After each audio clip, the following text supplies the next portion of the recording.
नमस्कार, स्वागत है हमारे चैनल एजू किरण में। और हम लोग संविधान पढ़ रहे हैं और संविधान के पिछले 2 भाग पूर्ण हो चुके हैं और आज हम लोग पढ़ेंगे परीक्षा की दृष्टि से सबसे महत्वपूर्ण और सबसे ज्यादा प्रश्न बनने वाले भाग 3 के विषय में, जिसमें मूल अधिकारों के बारे में बताया गया है। भाग 3 में मूल अधिकारों की चर्चा की गई है, ठीक है। और मूल अधिकारों की जो चर्चा की गई है वो अनुच्छेद 12 से 35 तक की गई है, ठीक है। 12 से 35 तक, ठीक। इसमें सबसे पहला अनुच्छेद जो आता है वो आता है राज्य की परिभाषा। अनुच्छेद 12 में राज्य की परिभाषा में बताया गया है कि राज्य के अंतर्गत क्या क्या आता है, ठीक है। तो ध्यान रखेंगे, राज्य के अंदर हमारा आता है संघ एवं संसद। संघ अर्थात केंद्र सरकार और संसद। इसके अलावा राज्य और उसका विधानमंडल, ठीक है। राज्य और उसका विधानमंडल यानी कि विधानसभा और क्या बोलते हैं, विधान परिषद। इसके अतिरिक्त पंचायत, नगर पालिका एवं जिला बोर्ड भी राज्य के अंतर्गत सम्मिलित है। और साथ ही साथ विधि या संसद द्वारा स्थापित विभाग या प्राधिकारी, विधि द्वारा स्थापित कोई भी विभाग या विधि द्वारा या संविधान के द्वारा स्थापित कोई भी प्राधिकारी, ये सब राज्य की परिभाषा के अंतर्गत आते हैं, ठीक है। ध्यान रखिएगा कि अनुच्छेद 12 में राज्य की परिभाषा दिया गया है। इसके बाद अनुच्छेद 13 जो है, अनुच्छेद 13 जो ये बताता है कि मूल अधिकारों को या मूल अधिकारों से कोई असंगत विधि का यदि निर्माण किया जाता है तो वो शून्य माना जाएगा, ठीक है। उसे शून्य कर दिया जाएगा और ये अधिकार किसे मिला है? न्यायालय द्वारा, ठीक है। तो अनुच्छेद 13 को ध्यान रखेंगे, ये बहुत महत्वपूर्ण है और ये एक तरीके से हमारे मूल अधिकारों को संरक्षित करने का प्रयास करता है, ठीक है। इसके बाद देखिए, हम लोग ध्यान देंगे कि भारतीय संविधान में जो नागरिकों को मिला है वो मूल अधिकार कितने हैं। पहले 7 हुआ करते थे, वर्तमान में 6 मूल अधिकार है, ठीक है। वर्तमान में 6 मूल अधिकार है और वो 6 मूल अधिकार कौन कौन से हैं उसके बारे में हम लोग देखेंगे। पहले 7 थे। संपत्ति के अधिकार को जो अनुच्छेद 31 में था उसको समाप्त कर दिया गया है, ठीक है। तो 6 से 7 हो गए हैं। और तो पहला जो हमारा मूल अधिकार है वो है समानता का अधिकार, और समानता का अधिकार का वर्णन किया गया है अनुच्छेद 14 से 18 के बीच, ठीक है। उसके बाद आता है स्वतंत्रता का अधिकार। स्वतंत्रता का अधिकार अर्थात राइट टू फ्रीडम, इसका वर्णन किया गया है अनुच्छेद 19 से 22 तक, ठीक है। अनुच्छेद 19 से 22 तक। इसके बाद दिया है तीसरा मूल अधिकार, शोषण के विरुद्ध अधिकार। शोषण के विरुद्ध जो अधिकार है वो अनुच्छेद 23 और 24 में वर्णित है, ठीक है। इसके बाद जो चौथा मूल अधिकार है वो है हमारा धार्मिक स्वतंत्रता का अधिकार। धार्मिक स्वतंत्रता का अधिकार, हम किसी भी धर्म को, किसी भी समुदाय को, किसी भी पंथ को मान सकते हैं। ये बात अनुच्छेद 25 से 28 के बीच में वर्णित किया गया है, ठीक है। इसके बाद दिया है 5वां सांस्कृतिक एवं शैक्षणिक अधिकार। सांस्कृतिक एवं शैक्षणिक अधिकार दिया गया है अनुच्छेद 29 एवं 30 में, ठीक है। उसके बाद जो सबसे महत्वपूर्ण है संवैधानिक उपचारों का अधिकार, ये वर्णन किया गया है अनुच्छेद 32 में, ठीक है। अनुच्छेद 32 काफी महत्वपूर्ण है। डॉक्टर भीमराव अंबेडकर के अनुसार अनुच्छेद 32 जो है वो संविधान की आत्मा है। अब ये हमारे 6 मूल अधिकार हो गए। अब इसको हम लोग बारी बारी से एक एक के बारे में पढ़ेंगे। तो सबसे पहला हमारा आता है समानता का अधिकार, इसके बारे में हम लोग पढ़ेंगे, ठीक है।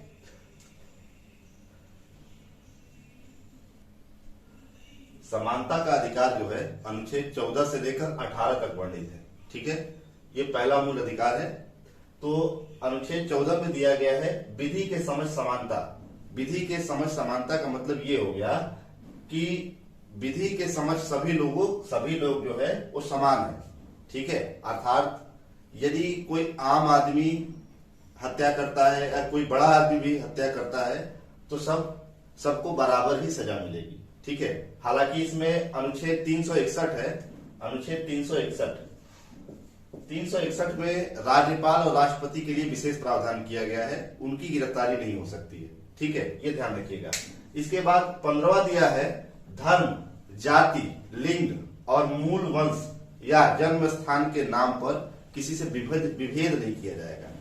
ठीक है, कोई व्यक्ति किसी धर्म का है या किसी व्यक्ति का कहीं जन्म हुआ है, स्त्री पुरुष में असमानता, ठीक है, या किसी ऐसे वंश से जुड़ा हो, इस आधार पर किसी से विभेद नहीं किया जाएगा, भेदभाव नहीं किया जाएगा। ठीक है, हालांकि इसमें ध्यान देंगे दो अपवाद भी है। एक तरफ दिया है कि विभेद नहीं किया जाएगा, लेकिन 15(3) में ये बोल रहा है कि बालकों एवं महिलाओं के लिए विशेष प्रावधान राज्य या संघ कर सकता है। ठीक है, और 15(4) जो है वो ये बताता है कि SC, ST एवं OBC के लिए भी विशेष प्रावधान किया जा सकता है। ठीक है, तो ये ध्यान रखेंगे, ये अपवाद है। ठीक है, फिर आता है अनुच्छेद 16। अनुच्छेद 16 जो है उसमें बताता है कि लोक नियोजन का मतलब नौकरियों में, सरकारी नौकरियों में अवसर की समानता, सभी लोगों के लिए समान अवसर दिया जाएगा। ठीक, लेकिन इसमें एक और जोड़ दिया गया है 16(4) भी ये बताता है कि SC, ST के लिए आरक्षण प्रदान किया जाएगा। ठीक, नौकरियों में SC, ST के लिए आरक्षण का प्रावधान किया जाएगा। उसके बाद है महत्वपूर्ण अनुच्छेद 17। अनुच्छेद 17 बताता है अस्पृश्यता का अंत, अस्पृश्यता अर्थात छुआछूत, अनटचेबिलिटी, किसी भी व्यक्ति से छुआछूत या किसी भी प्रकार का भेदभाव नहीं किया जाएगा। ठीक, इसके बाद अनुच्छेद 18 जो है इसमें दिया गया है उपाधियों का अंत, यानी कि उपाधियों का प्रयोग करना गैर कानूनी है। पुराने समय में अंग्रेज जो थे तुष्टीकरण के लिए राय बहादुर, ठीक है, विक्टोरिया क्रॉस जैसे तमाम जो सरकार के चापलूसी करते थे उनको उपाधि दी जाती थी। ठीक है, नाइटहुड जैसी उपाधियां दी जाती थी, तो वैसे उपाधियों का अंत कर दिया गया। हालांकि ध्यान रखेंगे डॉक्टर व सेना को छूट है। ठीक है, डॉक्टर और सेना जो है उनको छूट दी गई है, वे अपने नाम के आगे डॉक्टर, और सेना वाले जो है अपने रैंक का इस्तेमाल कर सकते हैं। ठीक है, ये हमारा पहला मूल अधिकार समाप्त होता है। अब हम दूसरा मूल अधिकार पढ़ेंगे। ठीक है, तो हमारा दूसरा मूल अधिकार है स्वतंत्रता का अधिकार, राइट टू फ्रीडम। ठीक है, इसकी चर्चा की गई है अनुच्छेद 19 और 22 के बीच, 19 से लेकर 22 तक। ठीक है, तो सबसे पहला आता है 19 में हमें विभिन्न प्रकार की स्वतंत्रताएं दी गई है। ठीक है, सबसे पहला आता है 19A। इसमें दिया गया है वाक एवं अभिव्यक्ति की स्वतंत्रता। वाक मतलब बोलना, फ्रीडम ऑफ स्पीच। ठीक है, फ्रीडम ऑफ स्पीच में इसमें विभिन्न प्रकार की स्वतंत्रताएं दी गई है। सबसे पहले दिया गया है प्रेस की स्वतंत्रता, विदेश यात्रा की स्वतंत्रता, जानने की स्वतंत्रता। एक और जोड़ा गया है इसमें शांत रहने की, कोई व्यक्ति शांत रहना चाहता है तो उसको भी ऐसी स्वतंत्रता प्रदान की गई है।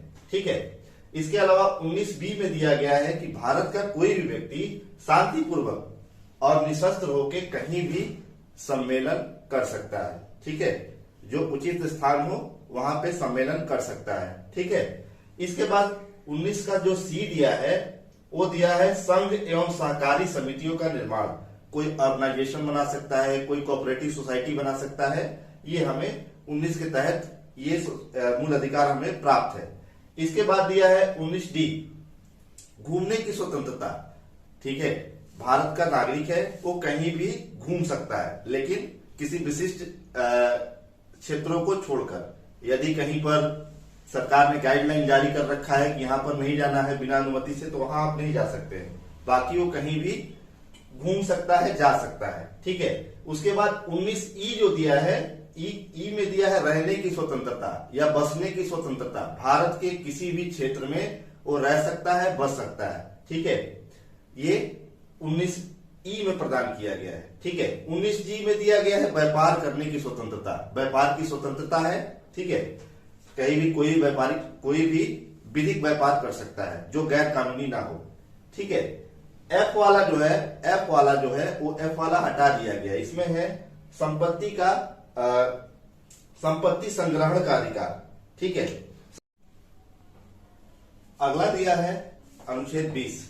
अनुच्छेद 20 में अपराधों के दोष सिद्धि के संदर्भ में, अपराधों के दोष सिद्धि के संदर्भ में। ठीक है, इसमें 3 पॉइंट है, ध्यान रखेंगे। 20(1) में दिया है अपराध सिद्ध होने तक किसी व्यक्ति को अपराधी नहीं माना जाएगा। ठीक है, उसे विचाराधीन कैदी माना जाएगा, उसे अपराधी हम लोग नहीं मान सकते जब तक उसके ऊपर न्यायालय निर्णय नहीं दे देता या अपराध या न्यायालय द्वारा दोषी नहीं ठहराया जाता। ठीक है, दूसरा दिया है एक ही अपराध में 2 बार सजा। यदि कोई व्यक्ति एक ही अपराध में एक अपराध करता है तो उसको 2 बार सजा नहीं दी जा सकती है। ठीक है, और 20(3) में दिया गया है एक स्वयं के खिलाफ साक्षी नहीं बना सकते।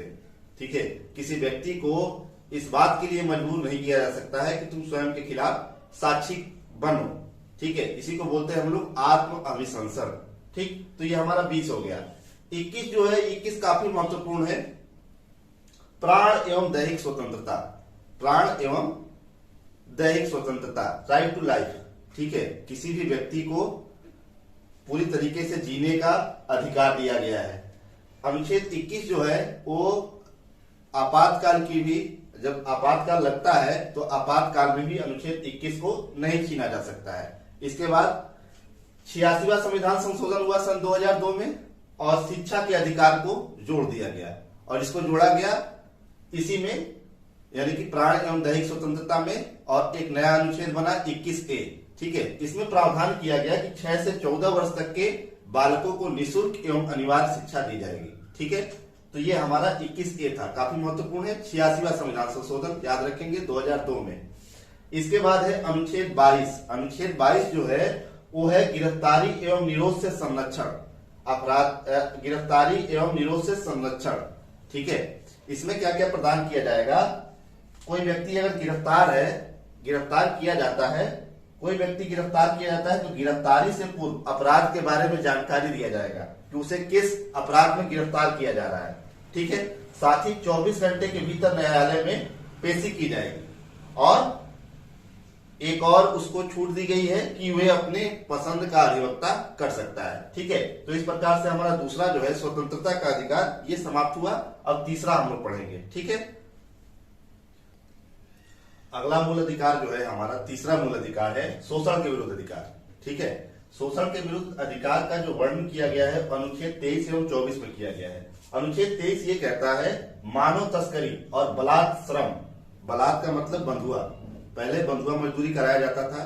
बंधुआ मजदूरी का मतलब जबरदस्ती किसी से काम कराना। ठीक है, तो इस पर प्रतिबंध लगा दिया गया है अनुच्छेद 23 के तहत। ठीक है, मानव का खरीद फरोख्त नहीं होगा और बंधुआ मजदूरी नहीं कराई जाएगी, जबरदस्ती किसी से काम नहीं कराया जाएगा। ठीक है, इसके बाद अनुच्छेद 23 जो है ये भी काफी महत्वपूर्ण है, ये बाल श्रम पर प्रतिबंध लगाता है। बाल श्रम पर प्रतिबंध लगाता है।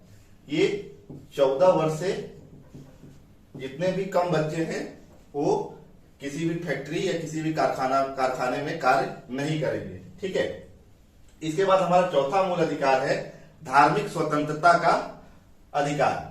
इसका वर्णन किया गया है अनुच्छेद 25 से 28 तक। 25 से 28 तक अनुच्छेद 25 ये कहता है किसी भी धर्म की उपासना एवं उसके रीति रिवाजों को भारत का कोई भी व्यक्ति मान सकता है, ग्रहण कर सकता है। ठीक है, उसके अपने जो रीति रिवाज है धर्म में उसको मानने की स्वतंत्रता है और वो उसको कर सकता है। ठीक, ये अनुच्छेद 25 में बताया गया है। आप देखे होंगे सिख जो है कृपाण धारण करते हैं, छोटा सा चाकू।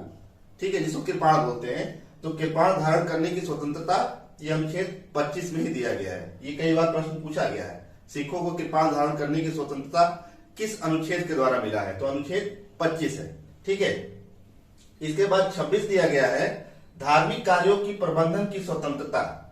कोई भी व्यक्ति धार्मिक कार्यों के लिए प्रबंधन कर सकता है और इसके लिए वो किसी भी चैरिटी या धार्मिक ट्रस्ट का निर्माण कर सकता है। ठीक है, इस बात को ध्यान देंगे।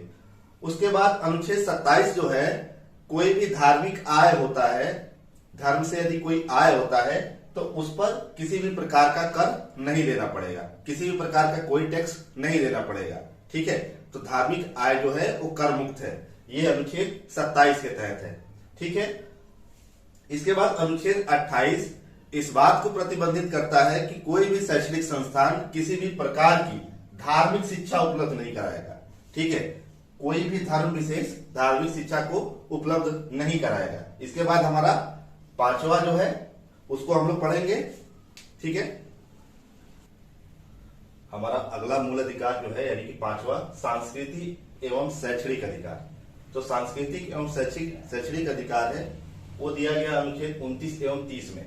अनुच्छेद 29 ये कहता है कि अल्पसंख्यक हितों का संरक्षण, यानी जो माइनॉरिटी है, ठीक है, माइनॉरिटी को उनको कुछ विशेष अधिकार दिए गए हैं।